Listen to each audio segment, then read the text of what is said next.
నమస్తే నేను రోజా welcome to 30/60 bulletin ముందుగా హెడ్లైన్స్ తమిళనాడులో ఏం జరుగుతోంది అమ్మకు ఎలా ఉంది గవర్నర్ను నివేదిక అడగమని రాష్ట్రపతికి లాయర్ లేఖ కాశ్మీర్ సరిహద్దు జిల్లాల్లో ఆర్మీ చీఫ్ పర్యటన ఎల్ఓసి వెంబడి భద్రతపై సుహాగ్ సమీక్ష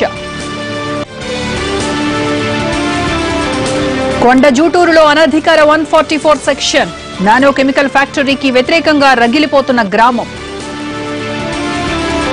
దేశమంతటా ఘనంగా నవరాత్రి వేడుకలు ప్రారంభం మధుర ద్వారకాధీశ ఆలయంలో రాహుల్ పూజలు టీమిండియా పేసర్ల ధాటికి కివీస్ విలవిల స్వింగ్ తో చెలరేగుతున్న భువి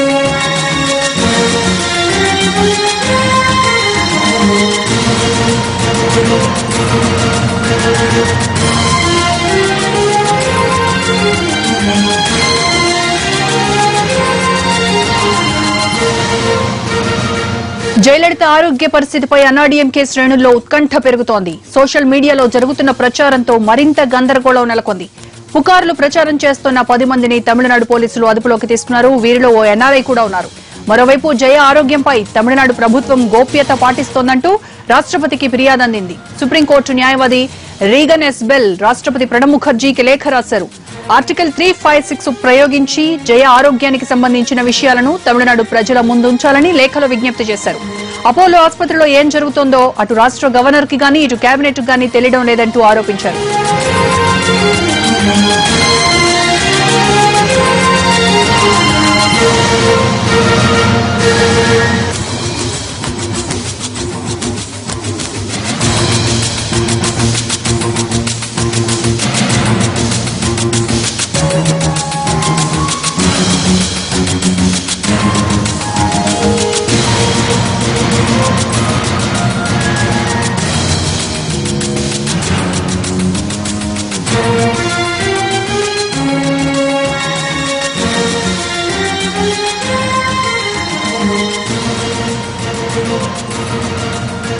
జయకు మెరుగైన వైద్యం అందించేందుకు లండన్ నుంచి ప్రత్యేక వైద్య నిపుణులను రప్పించారు క్రిటికల్ కేర్ లో ఉన్న పేషెంట్లకు వైద్యం చేయడంలో విశేష అనుభవం ఉన్న డాక్టర్ రిచర్డ్ జాన్ ఇప్పటికే చెన్నై చేరుకున్నారు మరోవైపు అపోలో ఆసుపత్రి వద్ద భద్రతను కట్టుదిట్టం చేశారు అపోలో పరిసరాల్లో 1000 మంది పోలీసులను మోహరించారు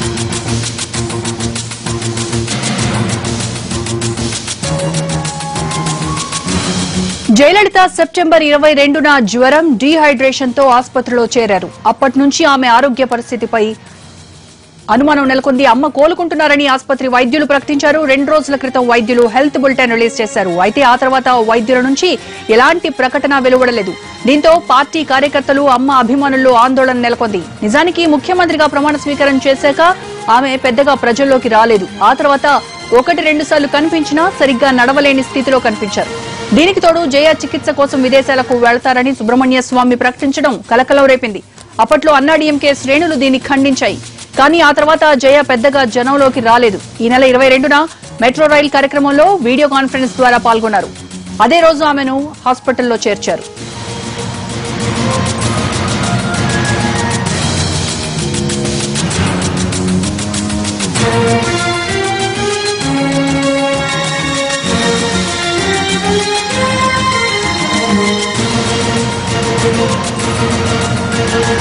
అరవై 68 జయలలితకు కిడ్నీ సమస్య ఉన్నట్టు చెబుతారు. అంతేకాదు ఆమె ఎక్కువ దూరం నడవలేరని, నిలబడలేని మోకాళ్ల నొప్పులున్నట్టు అంటారు. అందుకే జయ పోయస్ గార్డెన్ ఇంటిలోనే ఉండి తన కార్యకలాపాలు సాగిస్తారని అంటారు.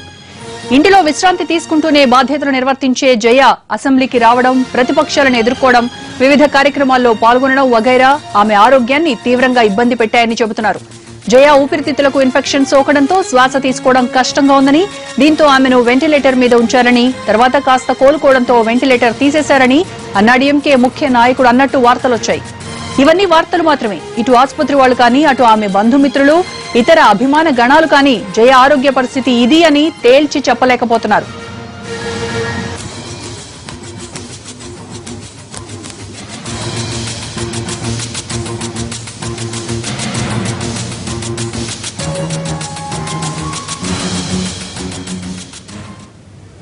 చెన్నై అపోలో ఆసుపత్రి వద్ద ఉద్విగ్న వాతావరణం కొనసాగుతోంది. అమ్మ త్వరగా కోలుకోవాలంటూ ఆమె అభిమానులు పెద్ద ఎత్తున చేరుకుంటున్నారు. జయ హెల్త్ అప్డేట్స్ పై మరిన్ని వివరాలు మా ప్రతినిధి దినకర్ అందిస్తారు. చెన్నైలో ఏం జరుగుతోంది, తమిళనాడు సీఎం జయలలిత ఆరోగ్యం ఎలా ఉందన్న దానికి సంబంధించి ఉదయం నుంచి దాదాపు అనేకమైనటువంటి టెన్షన్ నెలకొన్నటువంటి పరిస్థితి నెలకొంది. గత 10 రోజులుగా అపోలో ఆసుపత్రిలో చికిత్స పొందుతున్నటువంటి అమ్మ ఆరోగ్యం ఎలా ఉందన్న దానికి సంబంధించి అటు తమిళనాడు వ్యాప్తంగా, దేశవ్యాప్తంగా ఇదే చర్చ కొనసాగుతుంది. అయితే డాక్టర్లు ఎప్పటికప్పుడు బయటికి చెప్పకపోయినా కానీ అమ్మ ఆరోగ్యం బాగుందని చెప్పి లోపలికి వెళ్ళి వస్తున్నటువంటి మంత్రులు కావచ్చు, అలాగే కీలకమైనటువంటి అధికారులు కావచ్చు, ఎవరైనా కానీ బయటకు వచ్చినా కానీ అమ్మ ఆరోగ్యంగా ఉంది, కోలుకుంటుంది, పూర్తి స్థాయి రెస్ట్ కావాలి కనుకనే మేము ఇంకా ఆవిడని ట్రీట్మెంట్ ఇస్తున్నామని చెప్పి కూడా చెప్పడం జరుగుతుంది. అయితే ప్రస్తుతం మనం బయట ఉన్నటువంటి పరిసర ప్రాంతాలు చూస్తే తమిళనాడులోని అన్నా డిఎంకే పార్టీకి సంబంధించినటువంటి కార్యకర్తలు కావచ్చు, వీరాభిమానులు కావచ్చు, అమ్మకు సంబంధించినటువంటి అమ్మను అభిమానించేటువంటి నాయకులు కూడా కావచ్చు, ప్రతి ఒక్కరు కూడా ఇక్కడికి వచ్చి అమ్మ ఆరోగ్యం ఎలాగుందన్నటువంటి దానికి ఒక సమాచారాన్ని తెలుసుకుంటున్నారు. ప్రతి ఒక్కరు కూడా అమ్మ ఫోటోని గుండెల్లో పెట్టుకున్నటువంటి కార్యకర్తలు కావచ్చు, ఫోటోగ్రాఫర్లు కావచ్చు, అలాగే పార్టీకి సంబంధించినటువంటి కీలక నేతలు కావచ్చు, ఎవరైనా చిన్న స్థాయి కార్యకర్త నుంచి పెద్ద పోస్ట్లో ఉన్నటువంటి వాళ్ళందరూ కూడా ఇక్కడికి రావడం జరుగుతుంది. అయితే ఏం జరగబోతుంది, ఏం జరుగుతుంది అన్న దానికి సంబంధించి కూడా ఇంకా ఇప్పటికీ క్లారిటీ రాలేదు. ఇప్పటి వరకు అందిన సమాచారం వరకు లండన్ నుంచి డాక్టర్ జాన్ రిచర్డ్ బీలే వచ్చి అమ్మను ట్రీట్మెంట్ చేస్తున్నారని చెప్పి కూడా స్థానికంగా ఉన్నటువంటి సమాచారం. అధికార పార్టీకి సంబంధించినటువంటి ఛానల్ ఏదైతే ఉందో దీనికి సంబంధించిన ఆ ఛానల్ ప్రతినిధులు కూడా చెప్పడం జరుగుతుంది. అమ్మ ఆరోగ్యం బాగానే ఉంది, 2-3 రోజుల్లో కోలుకుంటారు, సోమవారం డిశ్చార్జ్ అవ్వాలి, లేదంటే మరో వారం రోజుల పాటు ట్రీట్మెంట్ ఉండే అవకాశం ఉందని కూడా పార్టీకి సంబంధించినటువంటి నేతలు కానీ, ఛానల్కి సంబంధించినటువంటి ప్రతినిధులు కానీ చెప్పడం జరుగుతుంది. అయితే లోపల జరుగుతున్న విషయాలను పూర్తి స్థాయిలో బయటకు రాకపోయినా కానీ ఎప్పటికప్పుడు ట్రాక్ చేయాల్సినటువంటి ప్రభుత్వం కూడా దీనికి సంబంధించి ఒక హెల్త్ బులెటిన్ కూడా విడుదల చేయాల్సి ఉంది. హెల్త్ బులెటిన్కి సంబంధించి కూడా ఈరోజు వచ్చే అవకాశం ఉందని కూడా మనకున్నటువంటి సమాచారము. అధికారులు కూడా దీనికి సంబంధించి కూడా రియాక్ట్ అవుతారా అన్న దాని మీద కూడా చూడాల్సిన పరిస్థితి ఉంది. ఇక్కడ చూడొచ్చు మనం రైట్ సైడ్ ఏదైతే అభిమానులు ఉన్నారో, అమ్మకు అభిమానులు ఉన్నటువంటి వాళ్ళంతా కూడా ఇక్కడికి వచ్చి విడతల వారీగా వాళ్ళు ఇక్కడ వాళ్ళు సపోర్ట్ చేస్తూ అమ్మకు ఎలాంటి భయము లేదు అని చెప్పి కూడా చెప్పడం జరుగుతుంది. చాలామంది కూడా ఇక్కడ ఉదయం నుంచే ఉండి ఈ యొక్క ప్రాంతంలో అమ్మ ఆరోగ్యంగా రావాలని చెప్పి ప్రార్థనలు చేస్తున్నారు. ప్రార్థనలు చేసి సర్వమత ప్రార్థనలు చేశారు. ఉదయంకి సంబంధించినటువంటి క్రైస్తవ మతానికి సంబంధించినటువంటి అభిమ పార్టీ కార్యకర్తలు కావచ్చు, అలాగే దీనికి సంబంధించి నిన్న ప్రత్యేకమైనటువంటి పూజలు కూడా చేసినటువంటి సందర్భాన్ని కూడా మనం చూసిన పరిస్థితి ఉంది. అయితే ఇక్కడ గతంలో ఉన్నటువంటి మాజీ మంత్రి కూడా ఒకరు లోపలికి వెళ్ళి వచ్చారు. తమిళనాడులో ఇప్పుడు స్థానిక సంస్థల ఎన్నికలు జరుగుతున్నాయి, దానికి సంబంధించి కూడా అమ్మ రివ్యూ చేశారు, అంటే అధికారులతో మాట్లాడడం జరిగిందని కూడా వాళ్ళు చెప్పడం జరుగుతుంది. అయితే అది నిజమో కాదో తెలియకపోయినా కానీ కొద్దిమంది ఇక్కడ ఉన్నారు, తెలుగు మాట్లాడే వాళ్ళు కూడా ఉన్నారు, వాళ్ళతో మాట్లాడదాం. అమ్మ మీరు లోపలికి పోయి వచ్చారు కదా, మీకు ఏం సమాచారం ఉంది? అమ్మ ఎలా ఉంది? చాలా బాగున్నారు, అమ్మ చాలా బాగున్నారు. మీరు ఇక్కడే ఉన్నారు, కారణం ఏమో? అమ్మకండి, అమ్మ కాగా ఒక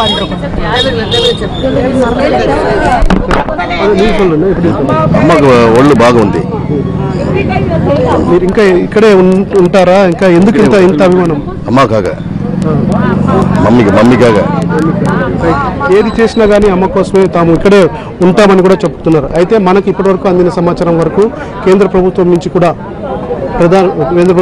ప్రతినిధిగా ఈరోజు సాయంకాలం వెంకయ్యనాయుడు వచ్చే అవకాశం ఉంది. అలాగే రాష్ట్ర ఇన్ఛార్జ్ గవర్నర్ విద్యాసాగర్ కూడా వస్తారని మనకు సమాచారం ఉంది. అయితే అమ్మ ఆరోగ్యానికి సంబంధించిన గోప్యంగా ఉంచాల్సిన అవసరం ఏమని చెప్పి కూడా చాలామంది దీని అభ్యంతరాలు వ్యక్తం చేస్తున్నారు. అలాగే ఢిల్లీకి సంబంధించినటువంటి ఒక న్యాయవాది కూడా రాష్ట్రపతికి లేఖ రాయడం జరిగింది.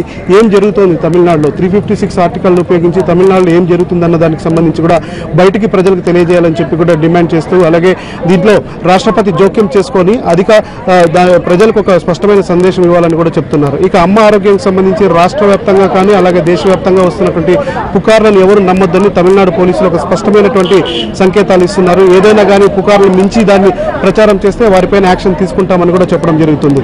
అయితే అధికారులకు సంబంధించి ఇలా ఉంటే పార్టీలు ప్రధానంగా ప్రతిపక్ష పార్టీలు ఏవైతే ఉన్నాయో వాళ్ళు కూడా అమ్మ ఆరోగ్యానికి సంబంధించిన హెల్త్ బులెటిన్ రిలీజ్ చేయమని చెప్పి కూడా డిమాండ్ చేయడం జరుగుతుంది. ఎందుకు గోప్యంగా ఉంచుతున్నారని దానికి సంబంధించి నిన్న డిఎంకే చీఫ్ కూడా చెప్పడం జరిగింది. మనం చూడొచ్చు ఇక్కడ ఉన్నటువంటి మహిళలు ఎవరైతే ఉన్నారో వారి యొక్క ప్రతి మెడలో కూడా అమ్మ లాకెట్ ఉంది, అమ్మను అంతగా అభిమానిస్తామని చెప్పి కూడా వాళ్ళ గుండెల్లో పెట్టుకొని పూజించడం జరుగుతుంది. అందులో భాగంగానే అమ్మ టాటూకి సంబంధించి కూడా అక్కడ చూడొచ్చు. మన కెమెరామెన్ మహేష్ చూపిస్తున్నటువంటి ప్రయత్నం చేస్తున్నారు. రెండాకులకు ఓటు వేస్తామని చెప్పి కూడా వీళ్ళ నినాదం. సో ఇది తమిళనాడులో జరుగుతున్నటువంటి పరిస్థితి. ఏం జరుగుతుందన్న దానికి సంబంధించి లోపల ఏం జరుగుతుందన్న దానికి సంబంధించి క్లారిటీ లేకపోయినా కానీ అమ్మ క్షేమంగా రావాలి, అమ్మ క్షేమంగా వస్తుందని చెప్పి కూడా ఇక్కడ ఉన్నటువంటి అభిమానులు కావచ్చు, తమిళనాడుకు సంబంధించినటువంటి అన్నా డిఎంకే కార్యకర్తలు కావచ్చు, ప్రతి ఒక్కరు కూడా కోరుకుంటున్నారు. మరి ఏం జరుగుతుందన్నది మాత్రం వేచి చూడాల్సిన పరిస్థితి ఉందని చెప్పవచ్చు. కెమెరామెన్ మహేష్తో దినకర్ టీవీ, చెన్నై. రైట్ దినకర్. తమిళనాడులో కావేరీ జల వివాదం ఎంత సంచలనం సృష్టిస్తుందో అంతకన్నా ఎక్కువ సంచలనం సృష్టిస్తోంది జయ ఆరోగ్యం. ఇంతకీ జయలలిత ఆరోగ్యం ఎలా ఉంది? ఆరోగ్యంగా ఉంటే ఆమె వీడియో ఫోటోలను విడుదల చేయాలంటూ ప్రతిపక్షాలు గగ్గోలు పెడుతుంటే జయ అభిమానులు మాత్రం నాలుక కోస్తామన్న బెదిరింపులు. ఇంతకీ జయకేమైంది?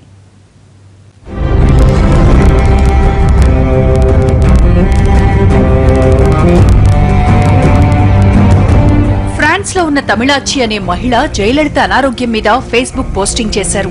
ఆమెపై తమిళనాడు పోలీసులు సైబర్ క్రైమ్ కేసు బుక్ చేశారు. ఇది జయలలిత హెల్త్ విషయంలో లేటెస్ట్ అప్డేట్. అమ్మ మీద ఎలాంటి రూమర్స్ ను స్ప్రెడ్ చేసినా, సోషల్ మీడియాలో వార్తలు గుప్పించినా, జోకులు సెటైర్లు కుమ్మరించినా తమిళనాడు స్టేట్ పోలీస్ వెంటనే రియాక్ట్ అవుతోంది. జయ ఆరోగ్యంపై కామెంట్ చేసిన వాళ్ళెక్కడున్నా వదలకుండా కేసులు బుక్ చేస్తోంది.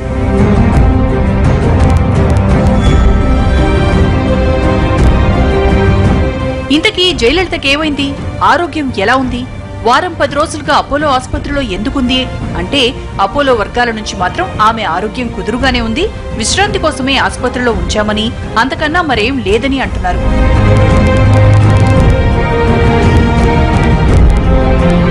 సెప్టెంబర్ 22న పగలంతా వివిధ కార్యక్రమాలు, మెట్రో రైల్, బస్సులకు పచ్చజెండా లాంటి తదితర కార్యక్రమాల్లో పాల్గొన్నారు.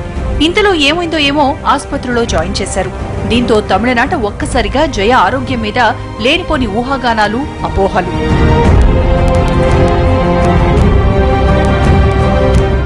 ఇంతకీ జయ ఆసుపత్రిలో ఎందుకు చేరారని ఆరా తీస్తే జయలలిత గతంలో ఎన్నడూ లేనంతగా అలసిపోయారన్నది జయ కోటరీ నుంచి వినిపిస్తున్న మాట. వరుసగా 35 రోజుల పాటు అసెంబ్లీ సమావేశాల్లో పాల్గొని ప్రతిపక్ష డీఎంకేతో తీవ్రంగా పోరాడారని, పైపెచ్చు చారిత్రకంగా రెండోసారి గెలిచిన ఒత్తిడి, కొత్త ప్రాజెక్టులు, ఇతర తీర్మానాలతో సతమతమయ్యారని, ఇవే ఆమెను తీవ్ర ఒత్తిడికి గురిచేశాయని అంటున్నారు. ప్రస్తుతం గత వారం 10 రోజులుగా జయ అపోలో ఆసుపత్రి నుంచే అన్ని కార్యక్రమాలను చక్కదిద్దుతున్నారు. ఈ నెల 17, 18 తేదీలో లోకల్ బాడీ ఎలక్షన్లు జరగనున్నాయి. ఇంత ఒత్తిడిలోనూ మొదట అభ్యర్థులను ప్రకటించిన పార్టీ జయ నాయకత్వంలోని అన్నా డీఎంకేగా పేరు సాధించింది. అంతేకాదు కావేరీ వివాదం, సుప్రీం తీర్పు తదితరాల మీద కూడా ఎప్పటికప్పుడు అపోలో ఆసుపత్రి నుంచి గవర్నమెంట్ ప్రెస్ నోట్లు రిలీజ్ అవుతున్నాయి.